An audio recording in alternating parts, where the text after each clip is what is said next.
J'interviens depuis quelques années maintenant au niveau des particuliers, ce que je ne faisais pas avant.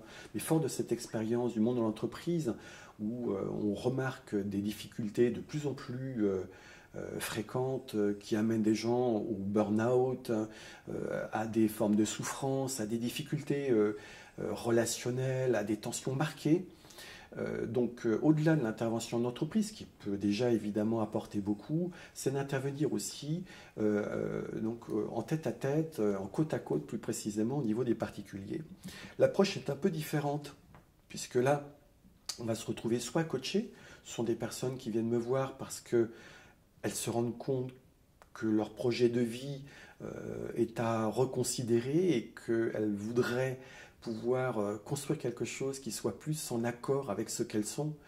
Dans la plupart du temps, on a déjà la quarantaine entamée et on peut se retrouver soit remercié ou soit carrément confronté à de grosses difficultés qui amènent en fait ces personnes à vouloir bouger.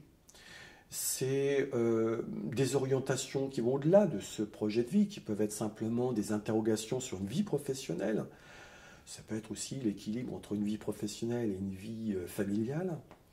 Et puis, il y a des personnes qui viennent, et là, ça s'adresse beaucoup plus à cet outil d'hypnose ericksonienne, avec des difficultés plus particulières qui peuvent être des troubles du sommeil, l'envie d'arrêter de fumer, perdre du poids, trouver confiance en soi. Ça, c'est quelque chose de très fréquent, de vouloir trouver de la confiance en soi ou de l'énergie pour pouvoir avancer.